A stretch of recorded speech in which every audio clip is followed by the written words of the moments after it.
Have you ever needed to tell somebody something that was so outrageous that you were pretty sure they weren't going to believe you? Welcome back, everybody. We've got a good one today, just really looking at one of the minuscule details of why we need license reform so desperately. In other news, we have got the attention of a lot more politicians. Josh Stein, who's running for governor, and Frank Eiler have actually written letters, reached out, and expressed their concern for what's going on. We really need these guys to be a little bit more informed, so that's going to be our action item today. I'm going to have emails down in the description and what we need them to know. Another note, Salt Strong has actually gotten involved. Illegal to keep flounder for the entire 2024 year in the state of North Carolina. What the heck is going on? Hey guys, Joe Simons here with Salt Strong. For anybody that wants to see the rest of this video, I will link it down in the description, but in the interest of time, I'm going to move on. I really want to thank the folks at Salt Strong. Thank Joe. It takes a lot of guts to jump into this when fishing is your business. He got informed and he spoke out, and I'm very much appreciative for that.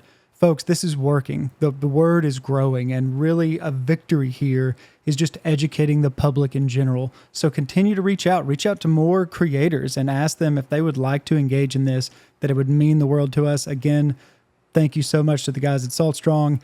Do not let up, folks. If your representative has not gotten back to you, once a week, give them a call, shoot them an email.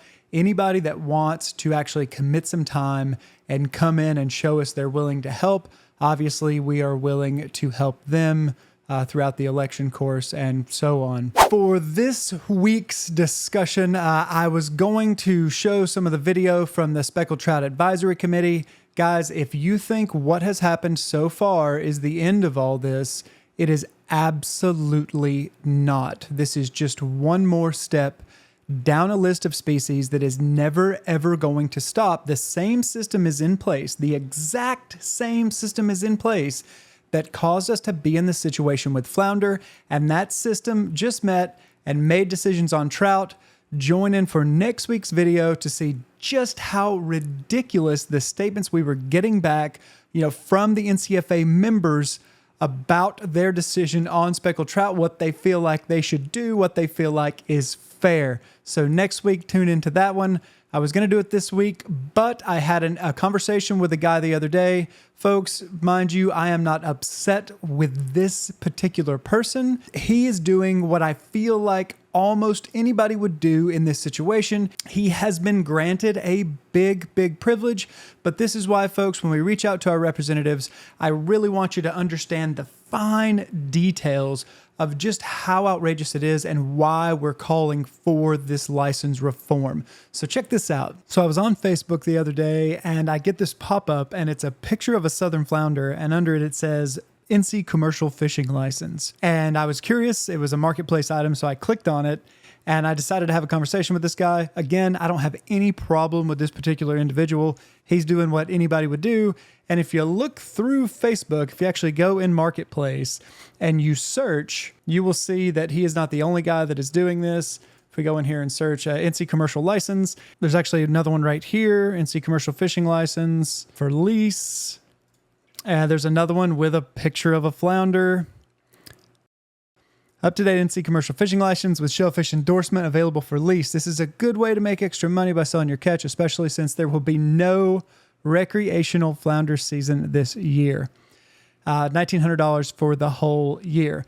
But this is really just going to highlight the ridiculousness of what's going on here. So I say, hey, is this just for a lease? Yes, sir. I have a North Carolina commercial fishing license with shellfish endorsement. I was planning to lease it out. Okay, I thought maybe you were selling it. Is there anything that guarantees the lease lasts for 12 months? My understanding is that you could pull it back at any time. His response, I have a full-time job and I haven't commercial fished in years. The assignment paperwork we will have to fill out with NCDMF has the assignment dates listed. I've been leasing them out each year so I can cover my hunting club dues. Gotcha. If you ever decide to sell it, please let me know. He says, will do. Plan to pass them along to my son when he gets older. It's hard to wrap your head around this one. So the fish, all of the fish, everything that is in the saltwater of North Carolina belongs to the public. And yet this year, the vast majority of people more than 99%. So the commercial fishermen involved with flounder is somewhere around 0.02% of the licensed fishermen. So 0.02% of the people in this state who have paid for a license to fish for flounder are the only people that are going to be able to fish for flounder. Now, I know some commercial fishermen. I know how important that is to them, and I understand their stance on that, and I understand why they would fight for that. But I don't really think that anybody could look at this situation and say that it has any semblance of fairness. And this is just a great example highlighting just how messed up our system is. So the fish belong to everybody. I have paid to access it. Many other people, more than 1 million people in North Carolina, have also paid to access this. Yet this year, we have no access at all to a resource that belongs to the people. In fact, if we take a look at the North Carolina Constitution, the Constitution of North Carolina states, right to hunt, fish, and harvest wildlife.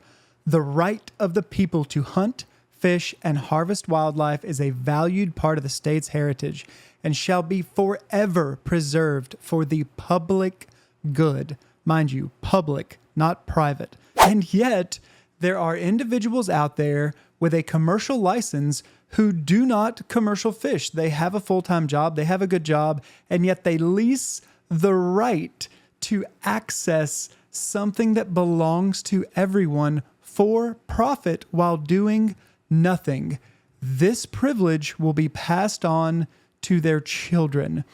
Does this sound like the United States government system?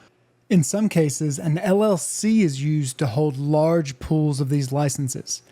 As much as half of the trawling effort happening in North Carolina is from out-of-state trawls. These people will be here in North Carolina killing flounder, not counted against the commercial quota, and they will do it without even having to pay the state. They will pay the individual who holds the license, and that is it. Imagine being born with a privilege to make money off of something that doesn't even belong to you. This is like asking for permission to kill a deer in the King's Woods, folks. This shows that this industry has affected these rules in such a way that the reality is, no matter what it says in the law, the reality is in practice, this belongs to them first, and then everyone else just takes what they can get, if they are kind enough to let us have a little piece of it. And if you guys don't remember the videos from before, if we review that, a $250 million industry, it's actually worth far more than that, but just sales impacts, $250 million versus what is now less than $1 million dockside price for the commercial fishermen, and $5 million if you track it all the way down to the restaurants, so the full impact. We have thrown that away, and there are a lot of people who are losing out. All sorts of businesses and that would rely on the tourism of people that come here for fishing are losing out. That $250 million has now vanished. However, these people will not show up to meetings because they have no idea what has happened. People, real estate, gas stations, anything that you can imagine, little trinket stores, any sort of business that would profit from more people being in the region to fish, they are losing out $250 million just in sales. And yet, we have no right to access these fish whatsoever at all. The vast majority of people have absolutely nothing anymore. And it is completely insane, folks.